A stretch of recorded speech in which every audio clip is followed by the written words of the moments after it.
I had just watched my brother lie in that cold, sterile casket, the smell of flowers and incense mixed with grief, and the murmur of distant condolences felt surreal. Then his lawyer grabbed me by the arm and whispered, "He left you this. Do not let her see it." My heart froze. My brother was gone, but apparently he had left a plan, a message, something only I could execute. And the person he warned me about, she was smiling, pretending to mourn, completely unaware of the storm that was coming. This is not just a story about grief. This is about justice. I am James, 32 years old, and I had just lost my brother, Michael. He was not just my brother, he was my anchor, my best friend, the one person in the world I could always count on. We grew up in a small, quiet town where everyone knew everyone else, and secrets had a way of becoming weapons. Michael had always protected me from the worst of it. He had a calm strength, a quiet confidence that drew people to him. And then there was Laura, his wife. From the moment I met her, I sensed something was wrong. There was a sharpness to her smiles, a cold calculation behind her words. She laughed, but it never reached her eyes, and she had a subtle way of undermining Michael that nobody else seemed to notice. The funeral hall was drenched in gray light, the kind that made the polished floors look like cold mirrors. The air was heavy with lilies and damp velvet, and murmurs of grief floated around me like smoke. I could feel the weight of every soul in that room pressing down on my chest, making every breath shallow and ragged. Michael lay in a casket at the front, perfectly still, perfectly gone. His face looked serene, but I could not stop seeing the moments when he had been alive, laughing, joking, making terrible puns that only I understood. Laura sat near the front, dressed in black, composed. Her posture was perfect, her face was calm. Her lips curved into the polite mask she wore for the world, but I could feel something behind it. Arrogance, satisfaction, maybe relief. My stomach twisted, and I clenched my fists under the folds of my coat. I wanted to scream at her. I wanted her to feel the weight of the grief she had tried to exploit. Then Michael's lawyer, a tall man with precise movements and eyes that never missed a detail, pulled me aside. His voice was low, almost trembling, though he tried to keep it calm. "James," he said, "Michael left something for you. Do not let her see it." The words hit me like a hammer. My heart froze. My brother was dead, but he had left me a mission, something that required secrecy, caution, and precision, something that I alone could execute. I left the hall and found a quiet corner, my hands trembling, my mind racing. What could Michael have left me? Money? A note? Evidence of something I was not supposed to know? The lawyer handed me a thick cream envelope, sealed with wax and bearing Michael's neat handwriting for James, only open when alone. My pulse quickened. The envelope felt heavy, not with paper, but with intent. I thought back to the last week of Michael's life. He had seemed distracted, worried, as if he had seen a storm coming and knew I would need to navigate it. Maybe this envelope was his way of giving me the tools to survive what was coming. I thought of Laura, her laughter, her polite conversations, the way she moved through the room like she owned the grief she did not feel. She was clever, manipulative, and confident that she could hide everything from everyone. She underestimated me, and that is exactly what Michael had counted on. The stakes were clear. This was not just about money or inheritance. It was about betrayal, about justice, about protecting my brother's memory from the person who had tried to destroy it. I had to act, but carefully. Every glance from Laura felt like a test. Every whispered condolence from a relative felt like a trap. I was standing on the edge of a battlefield I did not fully understand, armed only with my brother's foresight, my own resolve, and the knowledge that one wrong move could allow her to win. I clutched the envelope tightly, feeling the embossed wax under my fingers. I would not let her see it. I would not let her ruin Michael's legacy. And I would not let her win. What did Michael leave in that envelope? And how would I use it to finally stop her? If you have ever lost someone and felt powerless, hit that like button and subscribe. Today, you will see how grief, betrayal, and a carefully executed plan can turn heartbreak into the most satisfying form of justice. Laura's true nature became impossible to ignore as the hours passed.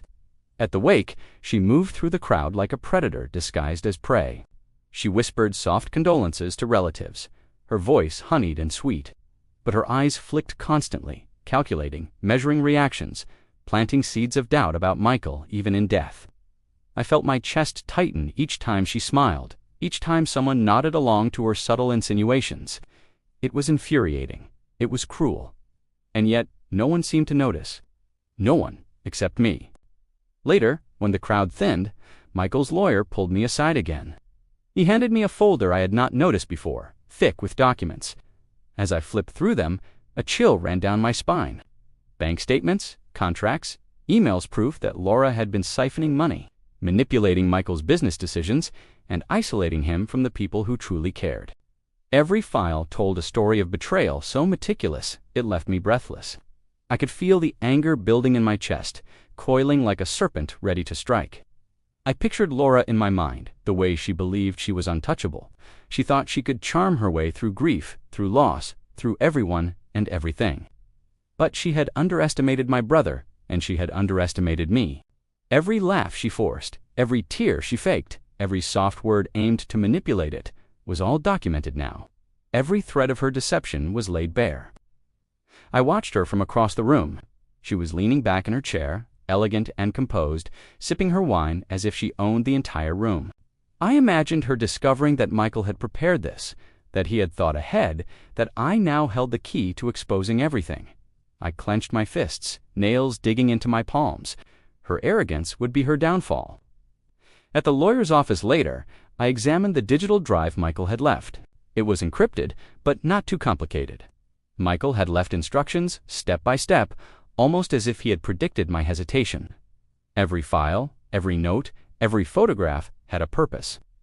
Some were damning evidence of financial misdeeds. Others hinted at her manipulations in personal relationships. The weight of responsibility pressed on me. I could not fail.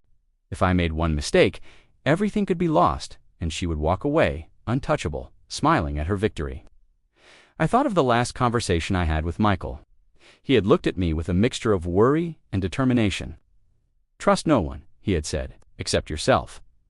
At the time, I had laughed, trying to lighten the moment. Now, alone, I understood the gravity of his words. The storm was coming. I had to prepare, to strategize, to stay invisible until the moment was right. Even during dinner that evening, when Laura raised her glass and toasted to Michael's memory, I could feel the tension in the room like static electricity. Her smile faltered for a fraction of a second when our eyes met, and I knew she sensed something. Fear, suspicion. Maybe she thought I had no proof, no leverage. She could not have been more wrong. Each micro-detail, the subtle smirk, the misplaced comment, the nervous laugh she tried to suppress added fuel to my determination. The more I learned about her schemes, the more I realized this was bigger than revenge. It was about justice, about reclaiming what my brother deserved, about teaching her that no deception goes unpunished. And then it hit me. If I moved too soon, I could alert her. If I hesitated, she could cover her tracks. Timing would be everything. Every move I made had to be precise, deliberate, and devastating. I closed the envelope and the folder, my hands shaking, heart hammering in my chest. Laura had no idea the storm that was coming. And when it hit, there would be no escape, no excuses, no lies left to hide behind. How do you strike someone who thinks they are untouchable? How far would I go to make her pay for every ounce of betrayal? The breaking point came in the quiet, not in anger or shouting, but in a moment so still it felt unreal. I was sitting alone in my apartment, the lights turned low, the city outside humming faintly through the window. Michael's envelope lay open on the table in front of me, its contents spread out like pieces of a puzzle that finally made sense. Photographs, bank records, messages, timelines, every detail aligned with a precision that made my stomach turn. This was not chaos. This was not accident. This was calculated betrayal. My hands trembled as I picked up one photo. Laura was standing beside Michael, smiling, her hand resting lightly on his arm. He looked tired in that picture. Not physically tired, but worn down, like a man who had been fighting something invisible for too long. I felt a tightness in my chest, like someone had wrapped a wire around my heart and started pulling. He had known, somewhere deep down, he had known what she was doing to him. And he had carried that weight alone. I leaned back in my chair and closed my eyes. My thoughts raced. Anger surged, then grief, then a strange clarity. This was not just about money or documents. This was about dignity, about the way she had reduced my brother to a pawn in her game, about how she had stood at his funeral, wrapped in black, pretending to mourn a man she had been quietly destroying. I remembered every warning sign I had ignored, the way Michael had grown quieter, the way he stopped laughing as easily, the way he hesitated before answering questions about his marriage. I had told myself it was stress, work, life. I had been wrong. And that realization burned worse than any anger I had felt toward Laura. I stood up and paced the room. Each step felt heavier than the last.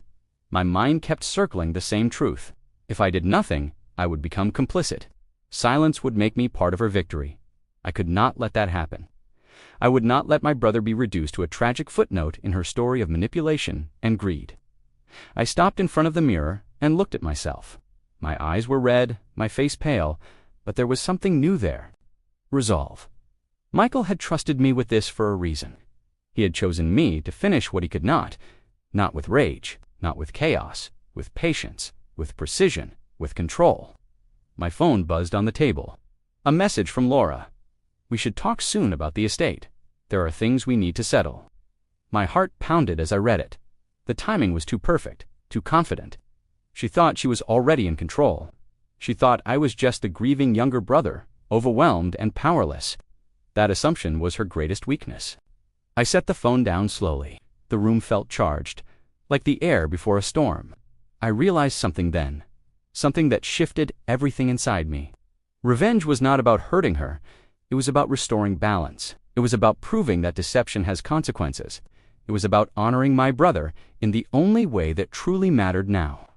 I gathered the documents carefully, stacking them neatly. Each page felt like a promise. Each photograph felt like a weapon, not of violence, but of truth. I slipped them back into the folder and locked it in the drawer beneath my desk. The sound of the lock clicking shut echoed in the room like a final decision being made. This was no longer a question of if. It was a question of how and when. I walked to the window and looked out at the city lights. Somewhere out there, Laura was probably sleeping peacefully, convinced she had won, convinced that the hardest part was over. She had no idea that everything she built was standing on a foundation of lies, and that I was now holding the match. My grief transformed into focus. My fear transformed into discipline.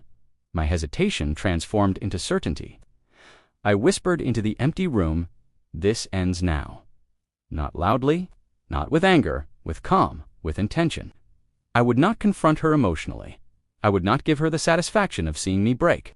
I would let the truth do what it was designed to do. Slowly, publicly, permanently. Michael had planned this. He had trusted me to carry it out, and I would not fail him.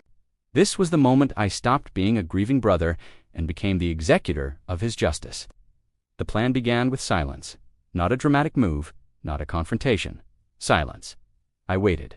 I watched. I let Laura believe I was exactly what she thought I was. Broken, confused, easy to control. I answered her messages slowly. I kept my replies short. I let hesitation color my voice when we spoke. She liked that. I could feel it. Power makes people careless. First step, I met with Michael's lawyer privately. The office smelled of polished wood and old paper, and the ticking clock on the wall sounded like a countdown. I slid the folder across his desk. "I am ready," I said. He studied my face. "Once this starts, there is no stopping it." "Good," I replied. His eyes hardened. "Then we move exactly as Michael instructed." That was when it became real. Second step, financial containment. The lawyer filed emergency holds on key accounts using the evidence Michael prepared. Not public yet, quiet, surgical. I imagined Laura checking her balances, noticing nothing wrong, still confident. That illusion was necessary. My phone buzzed that night. "Everything okay?" she asked. "Yes," I replied. "I am just trying to process everything." A lie, but a useful one. Third step, social positioning. I contacted two people Michael trusted, his accountant and his business partner. Both had suspected Laura, but never had proof. I gave them just enough to make them alert, not enough to reveal the full picture. "You are telling me he planned this?" the accountant asked, voice tight. "He planned everything," I said. Their shock was visible even through the phone. That was good. Shock meant attention. Attention meant witnesses. The air felt heavier as the days passed. My shoulders were always tense. My jaw stayed tight. I barely slept. Every time my phone lit up, my heart jumped, expecting her to sense something. She never did. Fourth step, the meeting. Laura invited me to dinner to discuss the estate. A private restaurant, dim lighting, soft music. A place where she believed control was easiest. Perfect. I arrived early. My palms were sweating. My pulse pounded in my ears. The smell of wine and candle wax filled the air. When she walked in, confident and graceful, I almost admired her discipline. "Almost, you look exhausted," she said. "I am," I replied. "This has been hard." She smiled, satisfied. We talked about paperwork, about timelines, about what she thought was coming. Every word she spoke was layered with assumption that she owned the future that I would follow. Then I leaned forward. "Did Michael ever tell you he kept copies?" Her smile froze, just slightly. "Just enough copies of what?" she asked.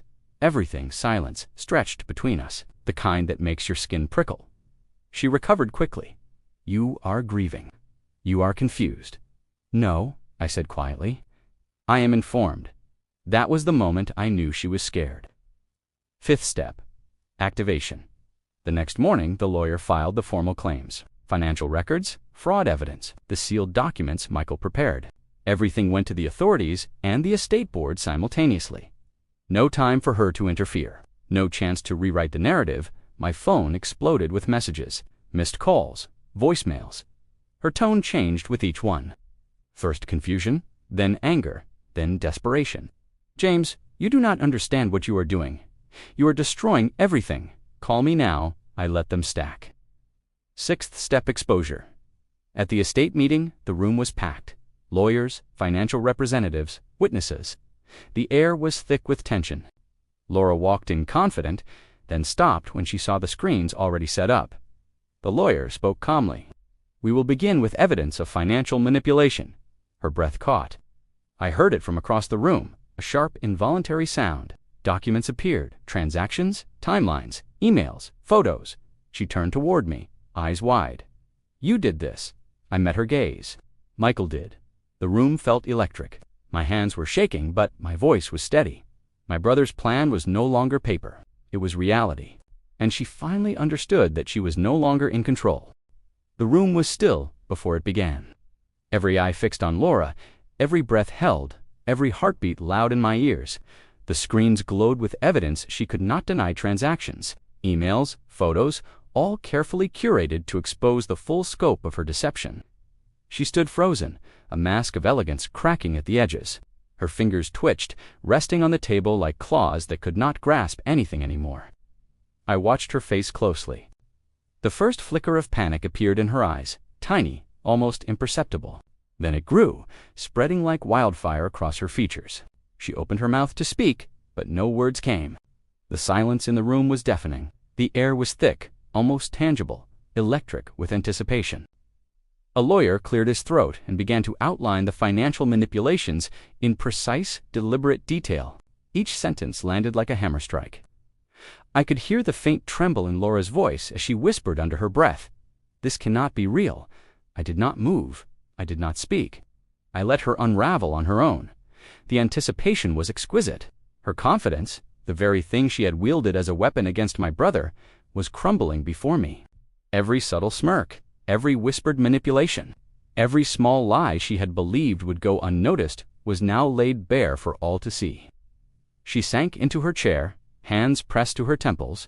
Her breathing was rapid, shallow. The faint quiver of her lips betrayed the first real fear I had ever seen in her. She tried to regain composure to form an argument, but the facts were unassailable.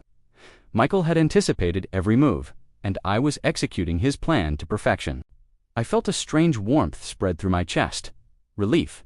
Not the relief of finishing something simple, but the heavy, crushing relief of justice being served.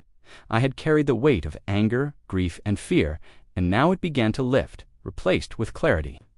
This was not victory in the way people think of it. This was restoration, balance. The room began murmuring as the evidence sank in. Colleagues and friends whispered in disbelief. She tried to speak again, louder this time, but it was futile. Every denial, every accusation, only confirmed her guilt further. Each attempt made her humiliation more complete. She was unmasked, vulnerable, human, in a way she had never allowed herself to be. I took a slow breath, letting the tension drain from my shoulders. My fists unclenched, my jaw loosened. For the first time since Michael's funeral, I felt peace. It was not happiness. It was something deeper, validation. Confirmation that Michael's trust in me had not been misplaced, that I had honored him, and that the truth was finally seen. Her gaze found mine across the table, a mix of fear, anger, and disbelief. I did not flinch. I did not soften. I let her feel the full weight of what she had done, and what she had lost. She was powerless now, stripped of control, stripped of illusion.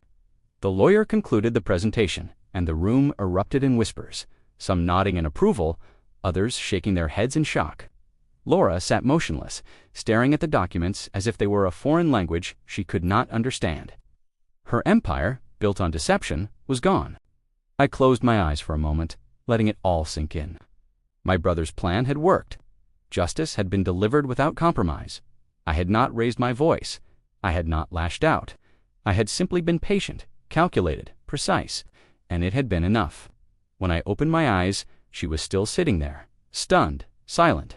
And in that silence, I felt the final release the weight of grief transforming into purpose, the pain of betrayal into satisfaction.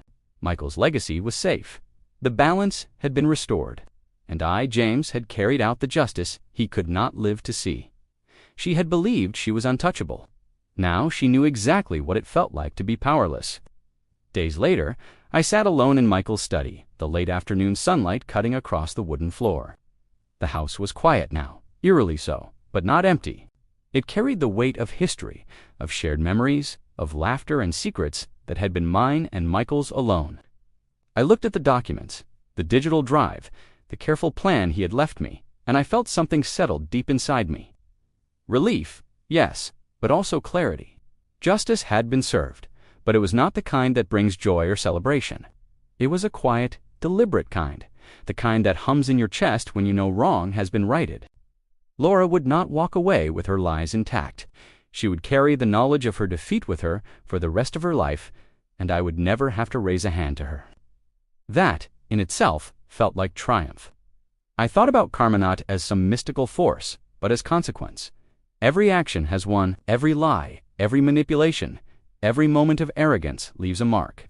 Laura had believed she could manipulate, charm, and destroy without consequence. She had miscalculated. She had underestimated Michael, and she had underestimated me. Watching the weight of her schemes collapse had been brutal, yes, but also strangely cleansing. I reflected on patience, strategy, and foresight. Michael had taught me that revenge is not about rage. It is not about instant gratification.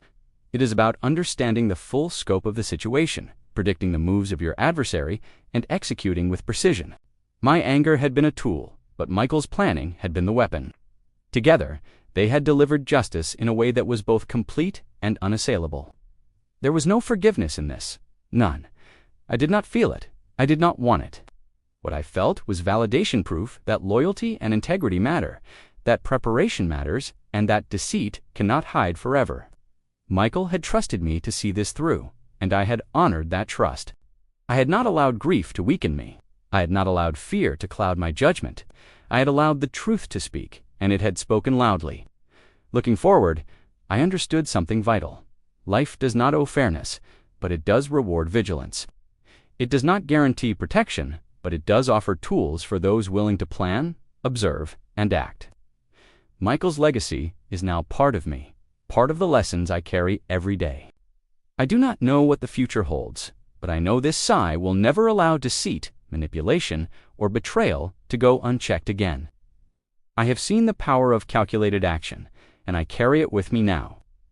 As the sun dipped below the horizon, I closed the folder, locked the study, and stepped outside. The world was quiet, but it felt alive. I could breathe again. I could move forward, not because the pain was gone, but because justice had been done. Michael's memory was honored, his trust validated, and the balance restored. That knowledge carried me further than any sense of forgiveness could. If this story gave you chills, smash that like button. Tell us in the comments your most satisfying revenge story. Subscribe for more gripping tales like this, where justice is earned and betrayal never goes unanswered.